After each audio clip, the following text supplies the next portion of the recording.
Greetings everyone. I am Rishita Dasgupta. I will be your moderator today for the fifth talk show on the Presidency Dialogue Talk Show series on G20 by the Amicus Curie. Before moving on with today's session, I would like to read out certain guidelines that will be followed throughout the meeting. Please try to keep your videos on during the session. Keep yourself muted during the session. You can unmute and can ask questions to the speaker during the questionnaire round only. If the speaker allows you to ask the question in between, you can do it, but it is up to the discretion of the speaker. I, on behalf of the Amicus Curie, welcome you all for today's session. Before beginning of the session, let's introduce the Amicus Curie. The Amicus Curie is the brainchild of several legal luminaries and eminent personalities across the country and the globe. The Amicus Curie is a dream online platform which aims at proliferating legal knowledge and providing an ingenious understanding with cognizance of various fields of law to make sure that legal knowledge and experience penetrates to every nook and corner of ever-growing legal fraternity. Through ambitious and studious legal brains across the country, the Amicus Curie aims at providing valuable contribution to contemporary legal issues along with development in the omnipresent field of law to the masses. We are also registered under Indian Partnership Act 1932 and Ministry of MSME, Government of India, and are also an ISO 9001-2015 organization. The Amicus Curie is presently the eighth largest legal website in India. We are connected to more than 20,000 law students from across 80 plus law schools in India. Now, we will introduce with you all about today's speaker, that is Raj Shekhar Singh. Sir is currently working as Policy and Research Associate at Y20 India, the official youth engagement group of G20 India. He has previously worked with the Commonwealth Youth Council India, where he worked for introduction of a refugee protection law in India. He has also been an active contributor in the social impact arena, where he was a part of the Millennial Fellowship class of 2022, an initiative by United Nations Academic Impact. His works have been featured on various reputed platforms such as University of Oxford, London School of Economics, NALSA, etc. Now, with permission of our esteemed speaker, I would like to continue with today's session. Over to you, sir. Hello, Rishita. Thanks a lot for the introduction. It's indeed a pleasure today sitting in front of such a lovely crowd of people and talking about today's topic. And I would be more than glad and special thanks to everyone who joined in today. It's really great to see so many people up in here today. Thanks. Over to you, Rishita.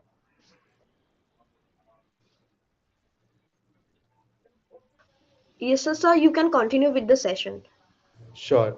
So, okay, guys. So, I guess the guidelines were read out, but I would again encourage everyone who wants to ask questions at the very between that they could unmute themselves and raise their hands or something, and we can like have some questions in between itself. Okay. So, before moving forward in today's session, I'm pretty sure everyone is well aware of the fact that India has the presidency for the G20 this year, and I hope everyone knows that, right? So the best thing about this year's G20 was that for the first time it's India that is having the presidency up in here. And before we move forward with this, I would like to put up a very brief explanation of what kind of like how the G20 actually functions and how we are a part of the G20 in this respect.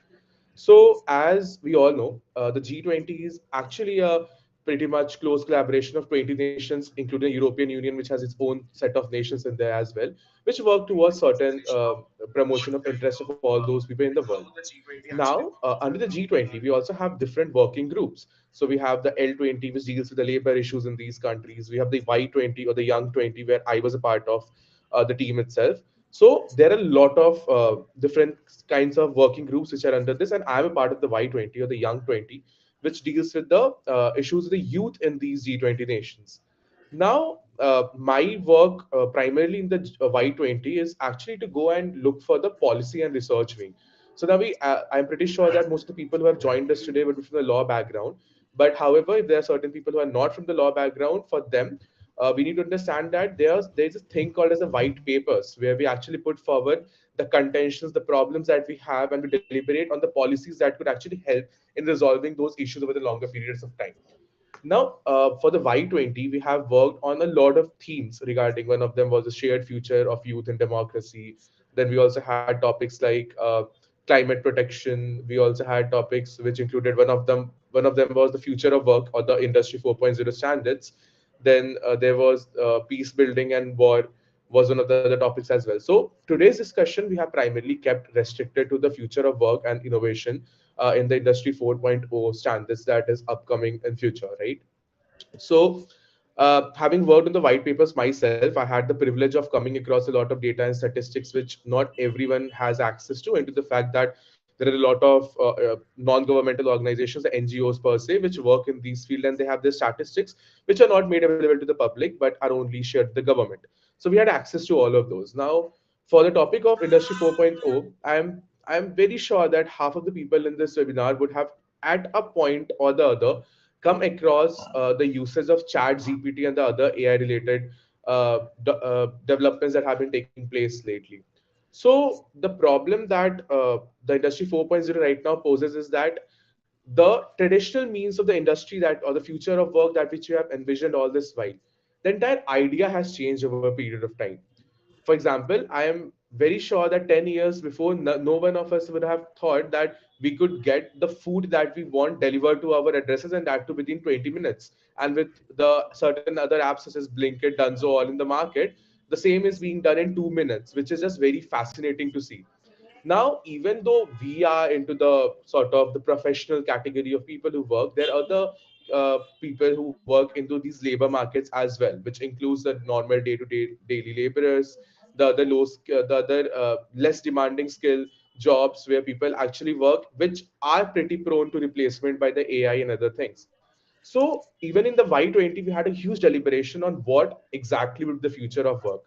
Now, for dealing with an issue, right, something which is as huge as what is going to be the landscape of employment in the future, or what is the going to be the trajectory of people getting opportunities in the recent future, we have to first understand as to what are these changes. Only then can we get into the idea of how to deal with them exactly. So initially, when we were looking into the problem, the first thing we found was that there is a huge technological disruption which is being caused today. For example, it could be because of the introduction of the neural networks, the artificial intelligence technologies, the World Wide Web and its integration with the different kinds of things and other things on this point. So what we actually understood was that for anyone to stand up or to like be future proof in their employment categories that they are doing today, they have to be well aware and also well connected to these technological developments as well. Now, when I say connected and aware, does not just mean that okay, I know about chat gpt, I know that okay, there is something xyz that exists in the digital space out there and that's it. No, the thing, especially for people like us, the youth of today, is that we do not just have to be aware of what is happening with those things, but rather we also have to take in consideration as to whether we are sort of connected to them. For example, I am pretty sure most of you would have been using YouTube for the past 2 or 3 months. Now, every time you watch a video, you will get a plethora of ads which will tell you about upskill yourself, learn new skills, get into data science, get into data analytics, and all these things. So, this is what exactly I was referring to, being one with the technology that exists today.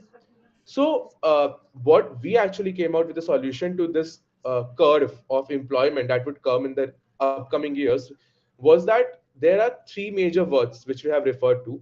The first being unlearn, relearn, and reskill.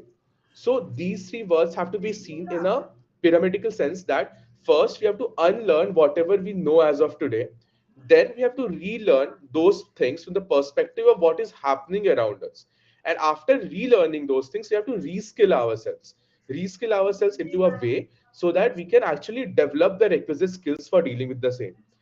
um, I'm not sure about how many of you are working currently into the law, whether you are a law students. But even if you're a law student, I am 100% sure that you would have gone through your internships and other places. So one thing which you would very much come across, like, see, I am majorly connected to the corporate sphere. So my kind of internships are one where you have to be very research intensive in half of the works that you do. So the fact is that there are a lot of other people out there too whom you are competing with for a job. For example, let's say in a tier one internship, you are dealing with close to 40 people into a batch of interns. That too a very conservative number, depending on that too 40 people per team, and particular firm can have more than one team which is offering an internship. So there can be close to 200 or 300 people into a particular internship slot who are competing for a placement offer from that particular firm. Now, who among these are going to succeed? Is it the one who works the hardest, or is it going to be the one who is really bright, or is it going to be the third person who is actually smart? Now, I would always say that the person who is smart would make it easily out there. Reason being that, for example, let's have a hypothetical situation for this. Let's have a moderator for this. If Rishita is there, Rishita offers is let's assume Rishita for a time being is my boss. So I go to her and Rishita tells me that okay, Raj, go and research on XYZ and prepare me a particular modular research note on this and share it to me by the EOD.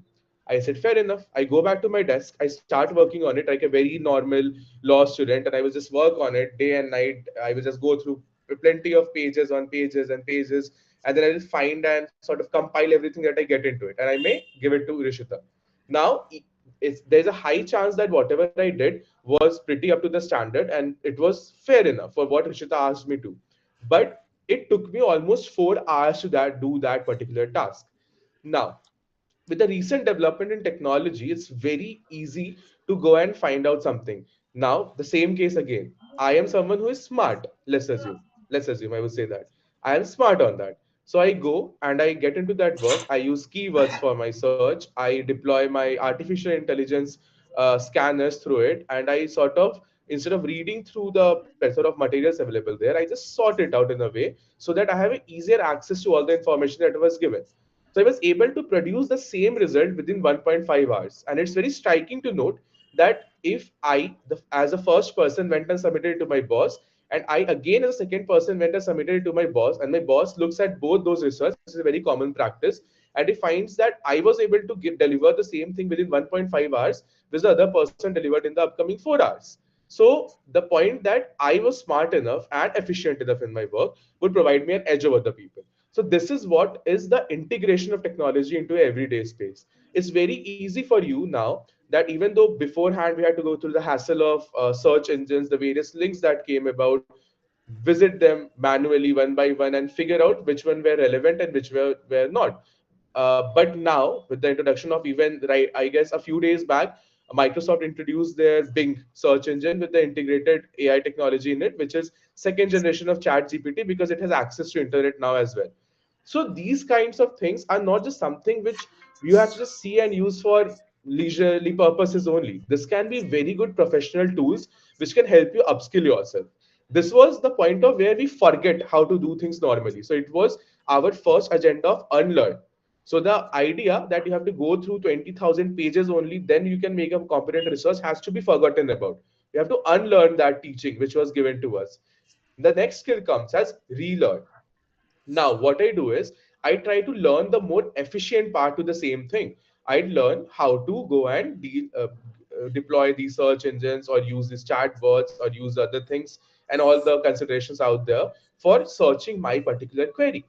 After that, I reskill myself, which is beforehand, a person who could have read on a very higher pace would have made it into the team. Now, with the introduction of the AI, anyone could do that. So the point of how precisely I could use keywords or how precisely I could use the combination of keywords would be the game breaker in the same thing. So I have to develop this new skill now. So this was our three major competent areas which we pointed out in the very start of how to develop things when it comes to such kind of future of work developments. Now, again, a very big misconception which has been floated around in the world is that AI is going to replace us, or that the all those employment opportunities where the human involvement or the human intellectual involvement is not very high enough are going to be diminished in the upcoming years. For example, people who are involved in handling of the goods will be replaced, and then those people will lose their jobs and all those things. But I can say this very safely right now, even on this platform, that this is not happening for the next, let's say, 10 years at least. Reason being that the kind of AI we are dealing with today, even though it's very capable, very independent, is not flawless. We have seen whether it be the self-driving cars or whether it would have been the security bots which were deployed in Europe a few months back, all have failed. So even though such kind of things would come into the more mechanical picture, they might replace the more mechanical tasks, but at the same time, they would create more job opportunities. For example, even though the 100 people were required for doing one particular job, and now 100 machines have been put in place, to monitor those 100 machines, you would again need 20 people. So what is happening with the future of work is that there is, even though there is of course a diminishing rate of employment as to how many humans would be put into that place, but at the same time we are also getting more or more kinds of jobs. Like different categories of job are popping up. So that is where our idea of reskill and relearn, as the principles or the three major principles we have quoted, reskill and relearn was to be implemented. For example, you were supposed to learn the idea of how to sort things in your XYZ school. Now, instead of learning that, because it has grown absolute over the coming period of time, so you will just go there and learn the idea of management of data, data analytics, how to look after the machines, how to look after their workflow, and etc. So the point that in the future itself, the entire workspace is surely going to change. There is no denying, and there are clear cut projections that a lot of changes would come into the overall development. However, what actually you have to do as youths of today for getting a sure shot employment in the future is to reskill and relearn with the requisite skill sets that is required as of today. Now with this I would also point out to the development of another phenomenon which we saw for quite a while, that was gig economy. Now, gig jobs, anyone has any idea? Anyone can unmute yourself and let me know if they have idea about gig economy or what gig workers are. Yeah, Gig sure. workers are mainly people who does a particular thing, but not as their main job or main thing. They have a main job, but gigs are like in the side that they used to make some extra money on the side. Yeah, sure. So, in simply put forward, like for the other people to understand, it's kind of a job which is not a regular employment. It's more of a part-time job, as we have seen, right? We just go and get into it and do not get the employment. So now with this, we have problems of, if you're not a regularly employed person, you might also miss out on a lot of benefits of it that a regular employment or the laws for such regular employment provide you with. However, that's a topic for later on discussion. What I'm talking right now is about gig economy and its development. So, right from people delivering Zomato orders or people delivering Swiggy orders, or even some people who are driving the bike taxis for Rapido, Ola, Uber, all those things, they all come into this gig economy. Now, over a period of time, what is very fascinating to note is that youth like us do not want to be shackled on these 9 to 6 jobs. So what they are trying to do is that instead of working for one job itself from 9 a.m. to 6 p.m., they are trying to shift to the gig form of work where they work for whatever period they want to and how they earn as much as they want to. Right? For example, it's very easier for me to earn 1,000 bucks a day if I go on delivering orders in the morning and then riding a Rapido in the evening, and then towards the night I am doing some XY kind of a job, and that too at a point of time where I am not bound to my employer and I am the sort of boss of my own, where I can do things in whatever way I want and I could do things in whatever time I want. So the rise of the gig economy has also provided a lot of problems. For example, if you are very aware of the kind of laws that exist between the minimum wage or the kind of things about your retirement benefits, the employees get a lot of benefits in that regards in the private sector, especially, and even the government jobs. So these people, especially the gig workers, they hugely miss out on that. But that's again a trade off between flexibility and the benefits that you would get. So again, for the rise of the gig economy also, now they are the different kinds of skill sets that you have to learn. So again, the same three principles come into the picture. Now, apart from that, because we had a kind of a stage where there were international delegates, there were people from a lot of other countries who were talking about things. So what happens in India is very different from what happens in Europe, and what happens in the Middle East is very different from what would happen in South Asia. So when we had deliberations with them, when we had our technical sessions, we came to know a lot of different things about, like, which were very different in the other countries. For example, DoorDash, as it functions in the West, is very different from our Swiggy and Zomato models in India. But at the same time, what we actually saw that the fundamental of the entire development or the trajectory of these future of work opportunities that were coming up were pretty much the same. So on this, there were again a lot of suggestions put forward by the minister, the heads of the different states who were participating. They called for a global collaboration between the people. They called for a overall skill share development, vagera, vagera, all those things in the same line. So the point was that at this point of time, especially at the turn of the century, or like even we have just started on this 2020 is 23 right now, and we are assuming that by 30 the AI would be very advanced, and the other technological developments that have been taking place would also be far ahead of what they are doing right now. What is the three major principles again, which we have pointed out before also, the principles of unlearn, relearn, and reskills. These are going to be the guiding factors for the entire youth who are going to be looking forward to these changing spheres of employment in the upcoming future.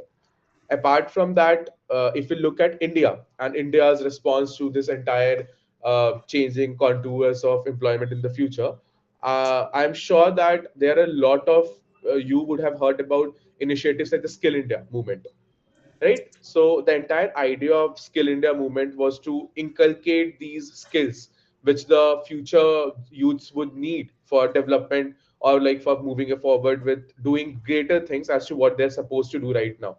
Apart from that, we also the Digital India movement, where we have sort of digitized the entire workforce or the entire things that we could digitalize over the period of time. I mean, I can tell you by a personal experience that it was very difficult to get a train ticket in 2011 because the website was never had the capacity to uphold the kind of bookings that were made. But as of today, on a very normal internet connection also, you are very able to go and access those internet websites and things, and that has been a great initiative by the government all this while. Apart from that, I am like this is something which law schools have missed out on, but the entire idea of the startups, right? I'm not sure if anyone of you has a. I would really love to hear from you guys as to if anyone of you who is a law student has a close friend from the law background itself who is working on a startup. Yes, yes, Manjunath, you can unmute yourself.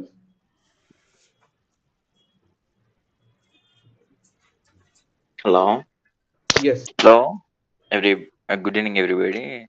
good There evening. is a professor. I hope he is a professor, Dr. Kalpesh from GNLU. He is working on the lines of startup in various sectors in India, especially in Gujarat. Hmm. Yeah, there is a network going on in WhatsApp and also various channels, various social media channels. I can share you the number in the group. Sure, sure, sure. So the point on this, sorry, yeah, the point on this was that even in law, when we look at this our field, because I am also associated to law field itself, so something which I've really seen that we have missed out on is our entrepreneurial spirit. Not a lot of people go out for these sort of risky ventures. Everyone is happy with a litigation job, or like go and get a corporate job, or prepare for a judicial services and things. So, but when it comes to the other national institutes of eminence, which include the Indian Institutes of Technologies, the IIMs and things, there is a lot of startup incubation culture which has developed there. Even the government has been actively helping these people with their grants. There have been challenges upcoming. The Niti Aayog has been very actively helping all these startups and the incubation cells across different IITs. And I'm sure I have a few of my friends from IIT, especially IIT Madras, who have developed some really world class technologies on this. So this was again another thing which we wanted to point out towards the 4.0 work culture for industry in the upcoming years, is that we would see more of a person driven opportunities rather than corporate driven opportunities, because the corporates would actually involved in the traditional ecosphere itself. However, at the same time, there would be there needs to be, I mean, it's not an option for us, there has to be a growth in the startup incubation culture that India upholds right now. And we have been seeing really some one of the great numbers when it comes to the kind of unicorns we have been producing of late. So that's a very good sign for all of us. However, all these seen into the entirety is that even though we are on the right path, it's just the point that we have to still cover a lot of distance in this. Apart from that, I guess speaking for the law students again, see, honestly speaking, our profession is the safest when it comes to all these AI developments and all the technological things, because it does take time. But we have also seen the introduction of the video conferencing, and if you guys might be aware, the Apex Court, the Supreme Court of India, is also planning on very soon introducing the idea of having a separate digital bench itself, like a bench which will always hear the cases through online activities or the video conferencing software itself. Also, we have seen such things happening in West, especially in US, where a very recent trial was conducted on Meta. They conducted an entire court trial on Meta, where they discussed a lot of things with the people out there, and then there was a verdict was given. The judge was there, the jury was sitting. So it's all very fascinating, and to predict something as to what would happen in the upcoming years is very difficult, looking at the trajectory and the growth rate of the technology and the integration that we have seen of late. However, the most important thing would be that we have to start to be less rigid, because as lawyers, I am pretty sure most of us would be very rigid and very traditional when it comes to the way we work. We want printouts for things, we want papers, we want files, we want hard copy bare acts, we want books to refer to, and a lot of things on that point. But there has to be a change. Might be we can move forward with a well integrating some kind of AI thing. I won't name the firm, because there it's kind of an insider thing, but there's a firm in India which has deployed an AI based neural infrastructure into its offices, where it has collected data about the kind of judges and their previous judgments and things. And then it has compiled it in such a way that if you give your case, the name of the judge, the day and the time on which the hearing is to take place, the AI can very easily predict as to what is the success percentage. So that again is a very breakthrough thing. But let's hope such kind of things come into our field, especially in the law, because I have been waiting for such things to happen, but unfortunately the pace is too slow for that. But I hope that we adapt to the different changes that we are moving through right now. So I would be really glad if someone can come up and interact about the what are their questions about what is the future of work going to be, or if you have any questions related regarding to that. You can just raise your hands and ask questions, if that would be easy for you.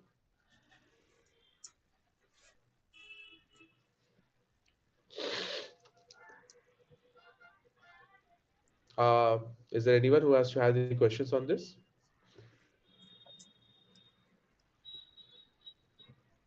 So, has anyone been following the Y20 of late? I mean, the white papers are already out. India's perspective and the G20 nations' perspective are also out in the public domain. Has anyone had the time to go through them? Because I was involved in the Y20 white papers compilation, so I would really be glad to hear if people have some suggestions on them. Yes, I guess there's a someone has raised their hand. You can unmute yourself and speak, not an issue.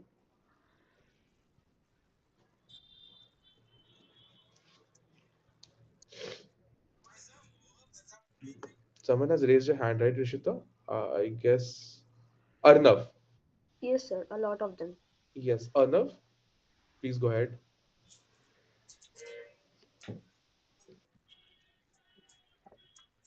Am I audible?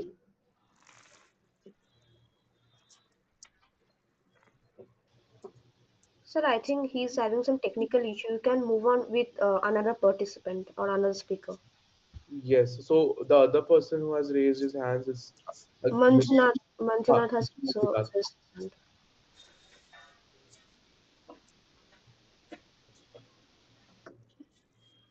Mr. Manjunath, you can unmute yourself and speak.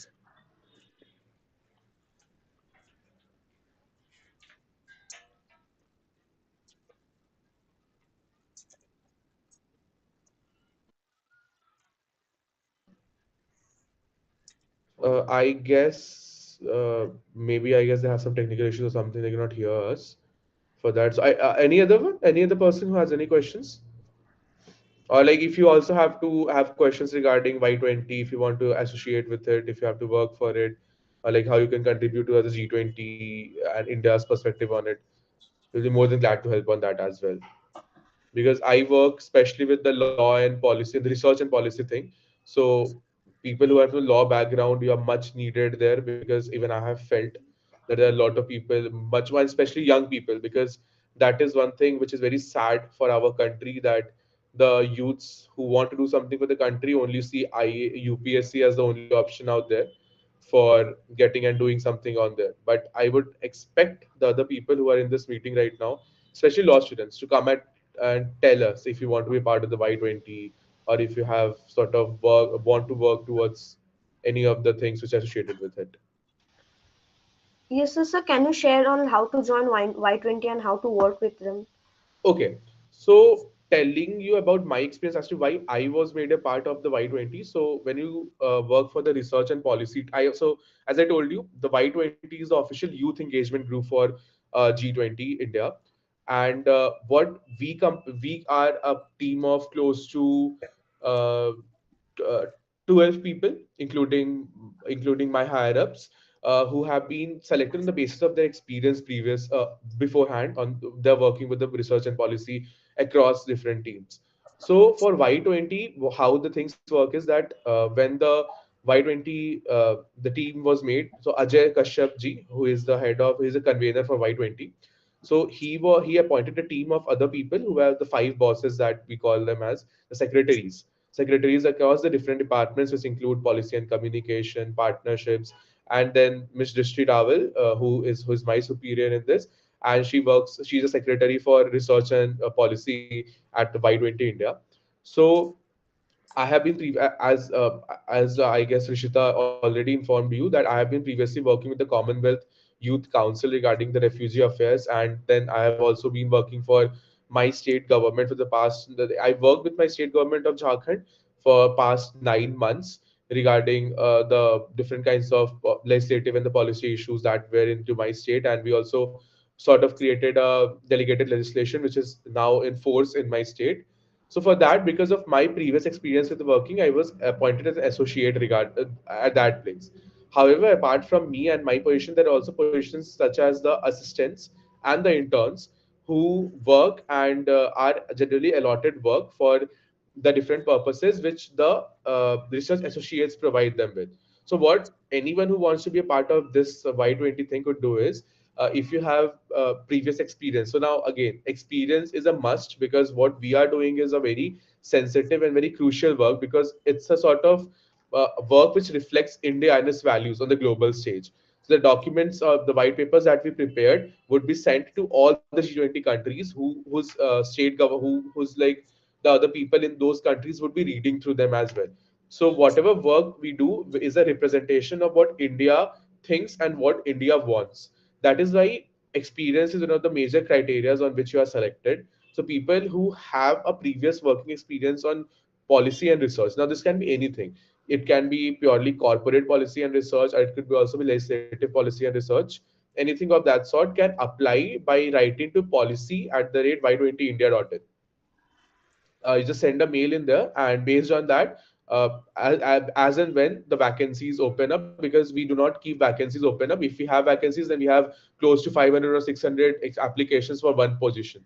So that's a lot of applications to go through.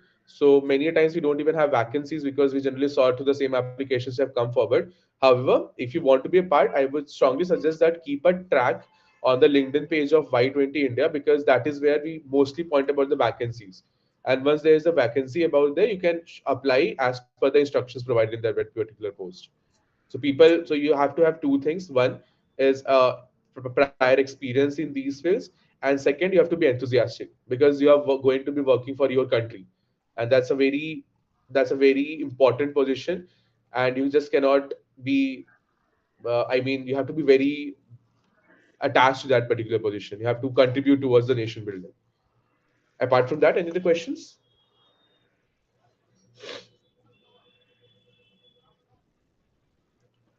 I guess there are two other hands. Oh, yeah, the same people. There's some issue with their.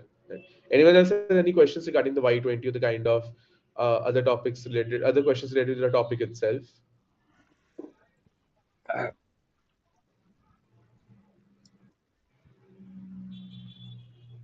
So we have a question from Anirudh.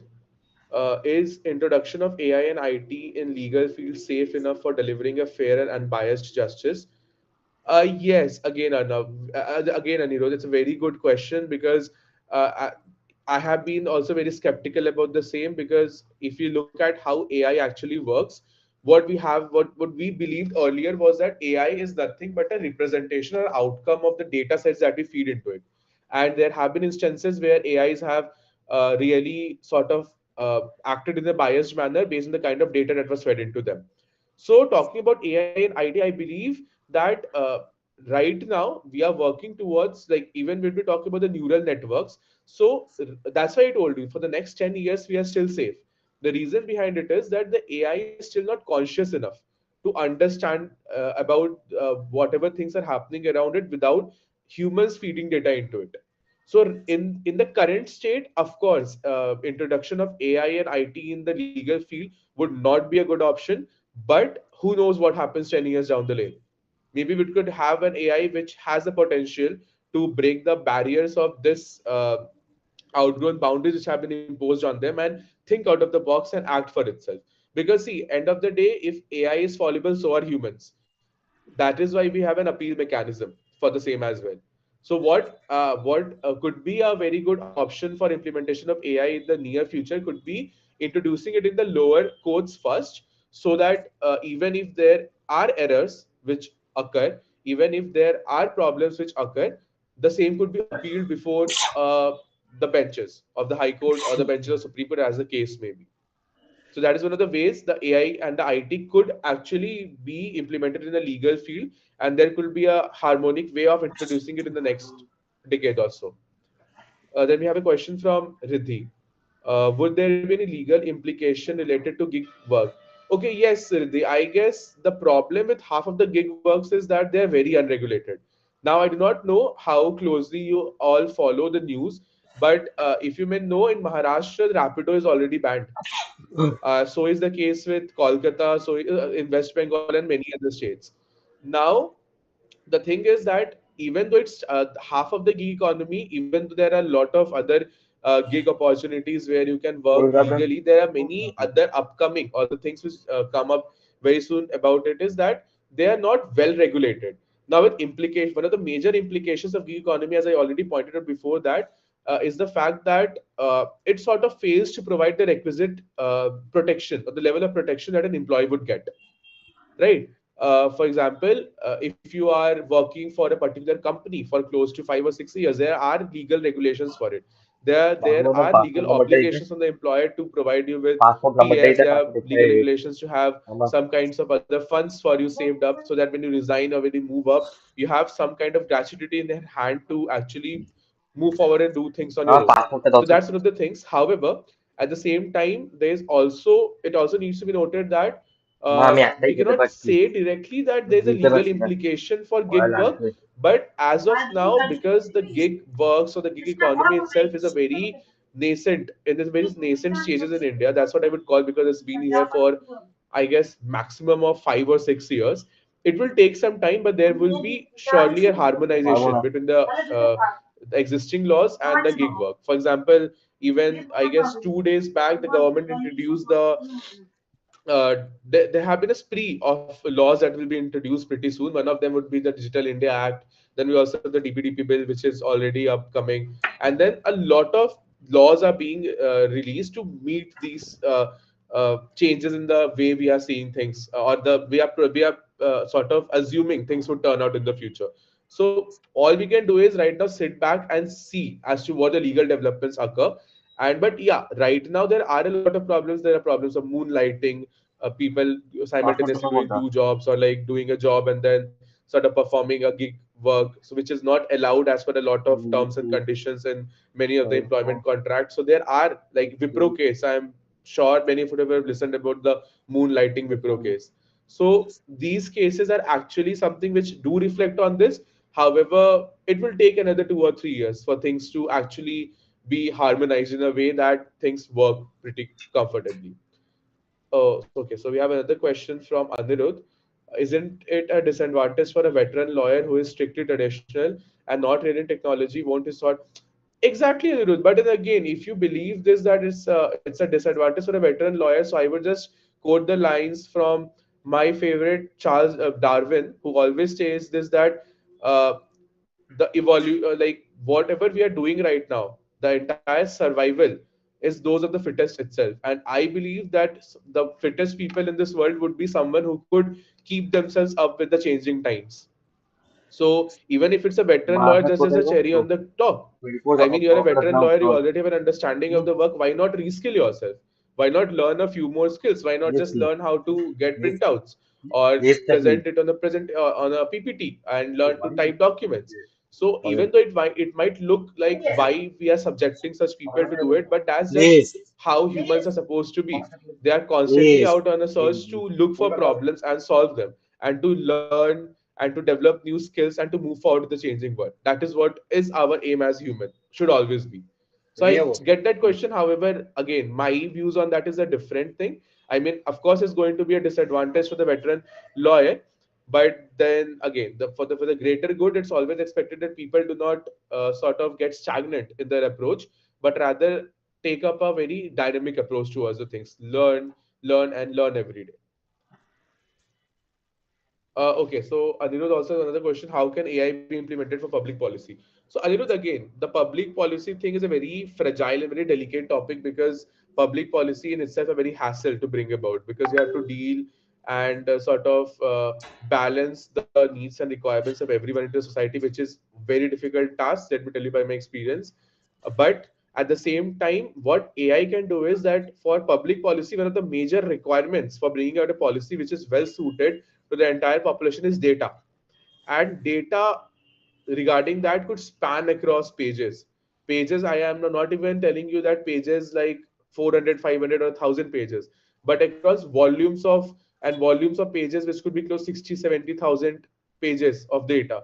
And AI could be very crucial because it can help us get a pattern or a definite result out of those data which are actually left unanalyzed all this while. Of course, Radhika. I mean, AI is reliable, and again, I mean, it's not infallible, as I've already told. Neither is a human infallible, but AI is much more better at mechanical tasks than a human. So it is reliable, but it depends on the kind of models that we move forward with later on in the developing, as to because AIs also have different models on which they operate, the ways they work, the kinds of information that are fed into them. So that's just one of the things. Apart from that, and I hope I have clarified on the questions. If not, you can always unmute yourself and put up some follow-up questions.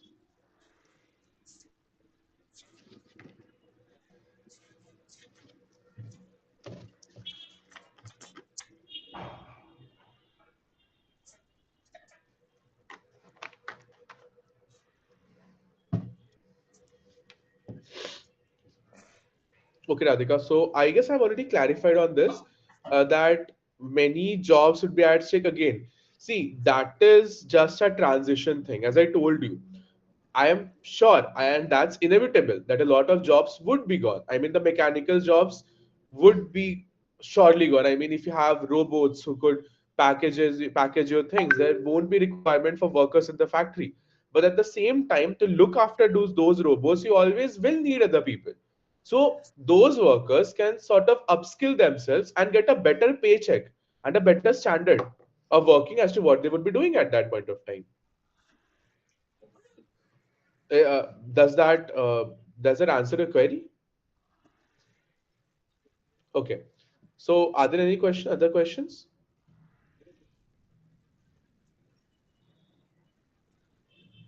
Audience, if you have any other question, you all can ask.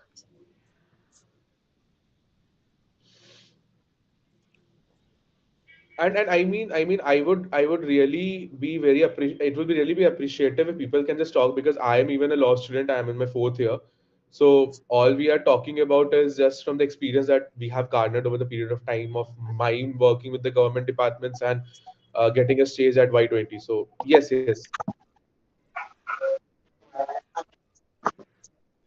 Uh, I guess Mr. Manjunath is trying to speak.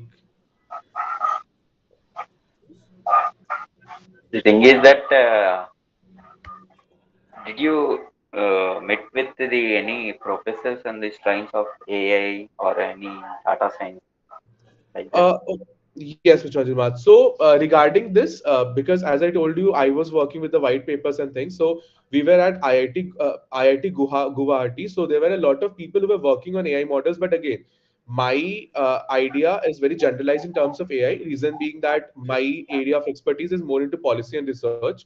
So the kind of data sets that we required was the ones we looked forward to. And once Mm. we had an idea on the kind of data we had collected and the data which we were shared with, we Mm. sort of provided our suggestions on the same. What else the help you are looking for from us? Yes, so I mean that's a very I mean because Big question. Y20 represents the youth 20. So I guess there are a lot of surveys. I do not know if everyone in the in this particular call would have been visiting the Y20 websites. If you go to the Y20 website, you will find a lot of surveys. You will find a lot of questions which we are actually pitching forward to the youth because we need answers. And the UN is conducting research on our behalf for collecting responses and analyzing the kind of data that is available there. There are other NGOs which have sort of actively collaborated with us for getting the kind of data that we're looking forward to. So the kind of help that we need is that you can contribute. For example, right now even we have the call for research papers and commentaries ongoing at Y20. So people who wish to submit their intellectual thoughts on the same on the topics which have been on the website can easily visit the Y20 website and submit their views, and we do consider all the views that are sent to us. And if found interesting, we can even call you up for deliberations at the various sessions that we hold, especially the one upcoming at Ladakh in April. So kind of you. That's great. Yes. Is there any other question? Sir, there is a question from Anirudh again. So Okay. he's asking, sir, how can we seek internship opportunities at your department? Okay, so for the research and policy, Anirudh, I guess our majority of the work that we have been doing is already done with. Reason being that we were preparing for the white papers, and the white papers have already been released. However, as I already told you, the call for the research papers and commentaries are already on. And so on that, right now we are not releasing any call for like interns or something. However, I would just request you to keep an eye open at the Y20 website because we'll be posting some vacancies for our internships pretty soon. So you can just go through the requirements, your eligibility criteria, and if you feel that you are eligible for the same, you can apply at the same position. Okay. So we have another question.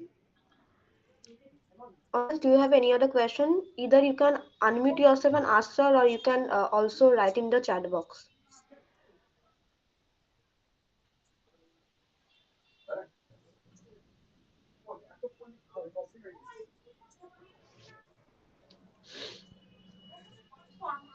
Sir, you can continue. Yes.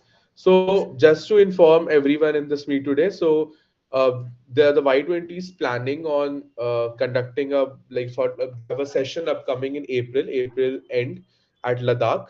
So what we are planning on is that we'll be giving an opportunity to people, especially the students, to participate as delegates, and the call for the same would be released by the mid of March or towards the end of March for the delegates position. And if you believe that you can contribute significantly to the kind of literature, or if you want to provide your research papers or commentaries on any of the themes that the Y20 has already figured out, you can go to the website, look at the submission guidelines, and then can actually go and submit your papers for the same. So once you do that, and if you feel that the papers really do have some great depth in the kind of research that will be conducted, you will be more than we will be more than glad to invite you to present your research at that same platform. Okay. So people who are looking forward to opportunity, I guess this could be one of the greatest, one of the best ways as to how you can actively collaborate on this. Are there any other questions?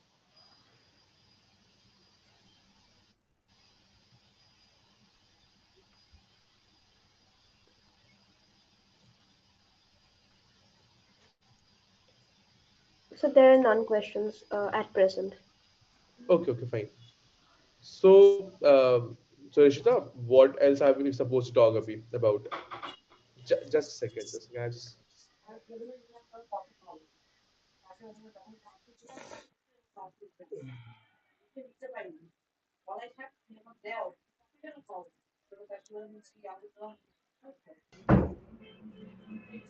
sorry.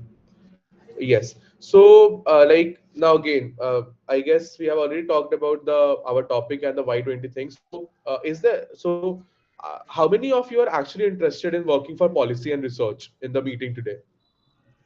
Because let me tell you, if you have to be like, if you really want to contribute to your nation as a law student, and if you're not getting into litigation, this is one of the best fields you can work for.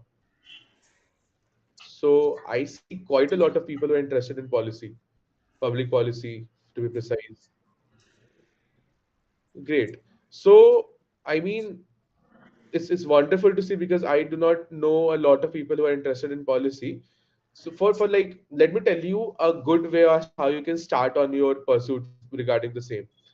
Uh, the first thing is, I'm not sure as to which states you are from, but in most of the states, there the ministries, especially the state ministries, have their call for interns every month. And now, if you go to certain ministries, such as education ministry or ministries related to the, I guess, you get all the other developments person like the urban planning hogi koi ministry or whatever the department comes under, you go to them, you tell them that you're a law student, you want to intern under them, they will surely provide you an opportunity.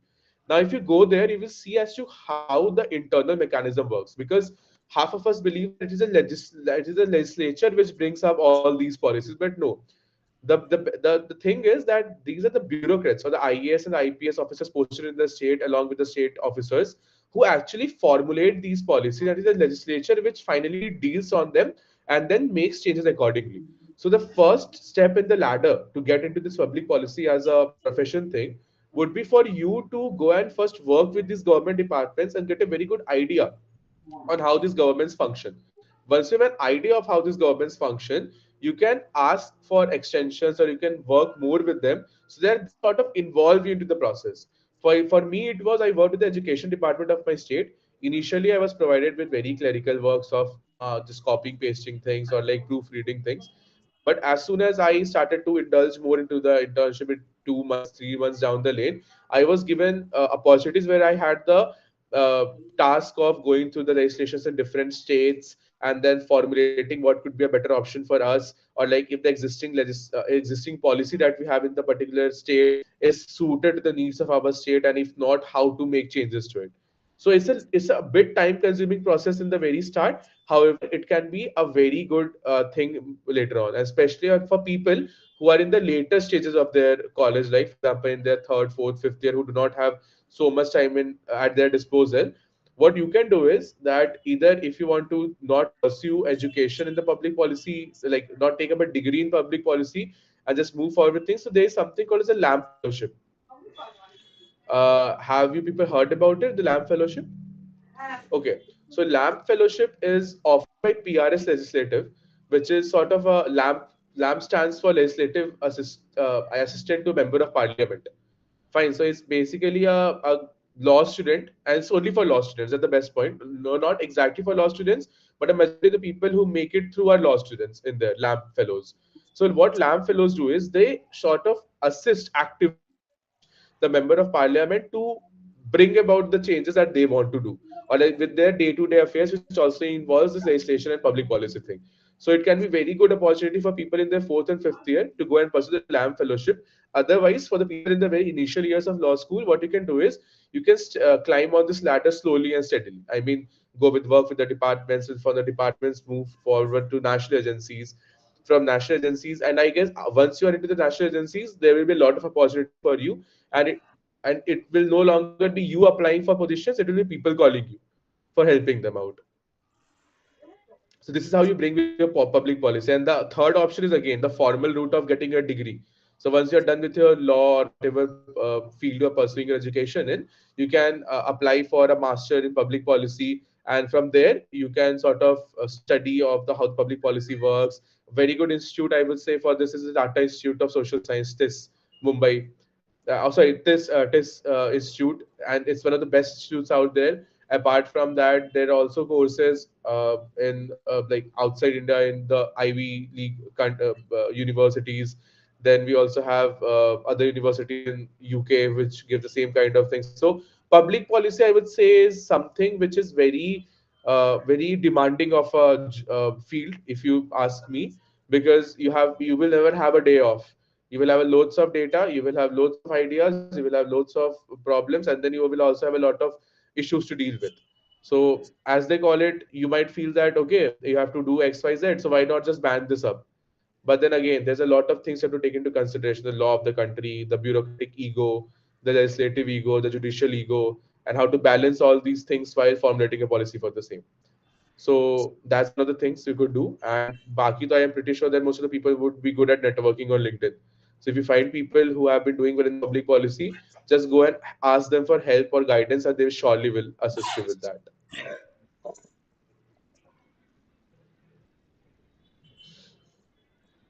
So, does anyone have any questions regarding to policy?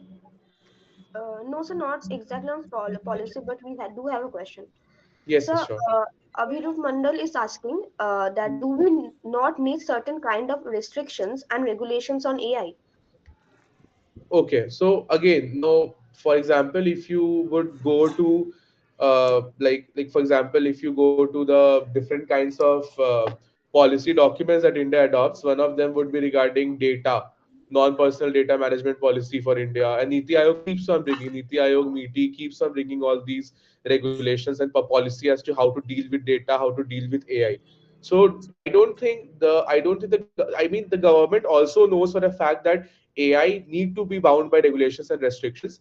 So because of the fact that it's not well integrated as of now in the day-to-day working, so we are a bit slow on pace. However, if you just go and search on the various policies the government has Yes, yes, yeah. released of late, you will see that the regulations and restrictions do exist already, or they have started to exist in the what kind of data you can feed into the AI, what kind of tasks the AI can be delegated into, or the kind of security standards that an AI is supposed to have.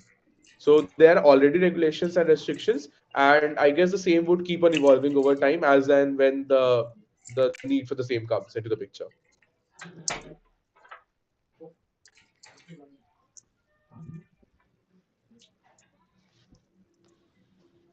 Audience, do you have any questions? Then you can say right now.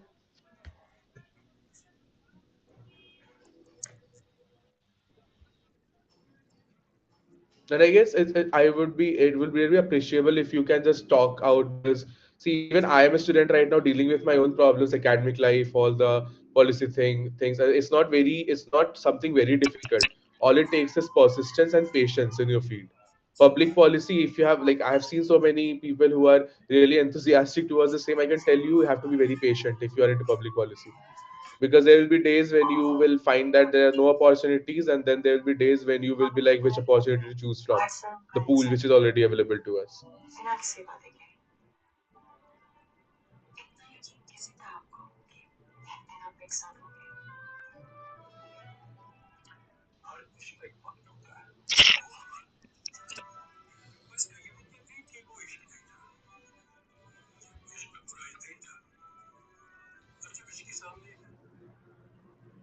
Are there any other questions anyone would like to ask?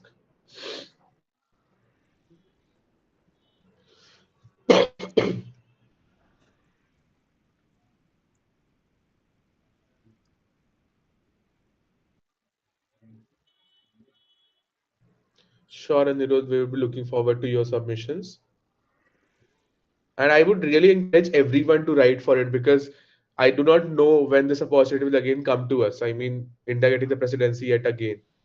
So, and also something which we need to understand is that India is no longer India what it used to be 5 years back or even a decade back. We now have a very good standing in the international sphere, and we have Anirudh, I guess all the guidelines the same would be on the website itself.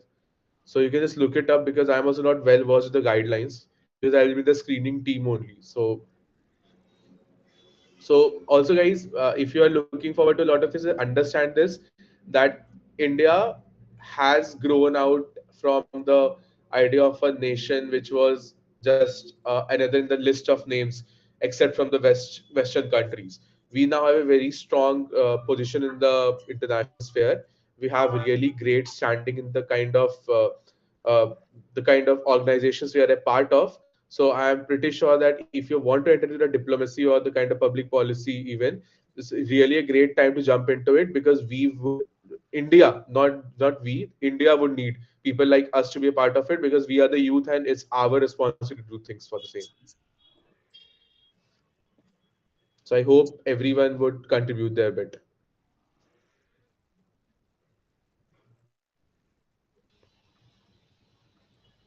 So can you just give some tips on writing the research paper so that like our paper gets selected?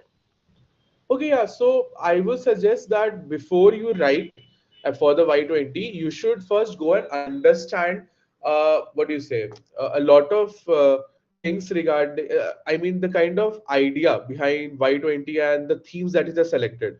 So if you go to YouTube, you will find a lot of sessions there, technical sessions and other things, where you can go through them and listen to why certain topics were only selected for these particular what do you say, these particular sub themes, that there are five sub themes in total which have been selected for deliberation. So you first have to get an idea on them, and because you have to write your papers on one of those themes only, right? So once you do that, so you will have a greater idea of I mean, once you know why that topic was brought in, so when you write your content, you should align it with the same.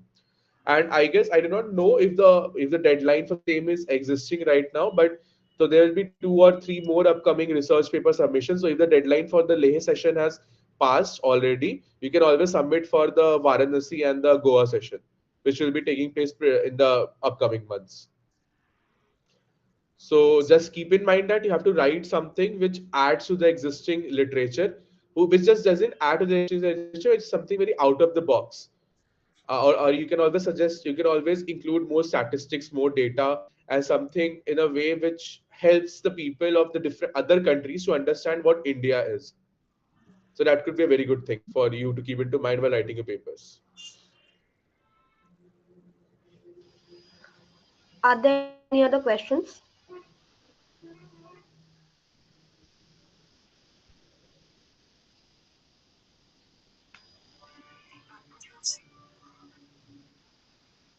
Wonderful, wonderful. So I would like to give you the thank note. Your session was definitely very wonderful. On behalf of the amicus curie, I would like to express my sincerest thanks for your presence in our session. Your insights and expertise were invaluable and greatly appreciated. As someone who is deeply interested in current events and the issues and that shape our world, I found your talk to be both enlightening and to be informative. We feel very fortunate to have with you to give the opportunity to hear from you on these issues. Once again, thank you for your time, insights, passions for the session. We are grateful for the opportunity to have you as a guest speaker today, and we hope that we would get a chance to work with you again in the future. Thank you, sir. Thank you once again. Thanks a lot, Rishita, for your kind words, and I also thank the entire team for having called me up in here. And it was a really great experience sharing my experience with everyone in this field. Apart from that, everyone who's a part of the session can always connect with me on LinkedIn, and we can surely do our parts when it comes to helping everyone with the kind of things they are. Once again, thanks a lot, everyone, for joining, and thank you, the team, for giving me this opportunity. Thanks.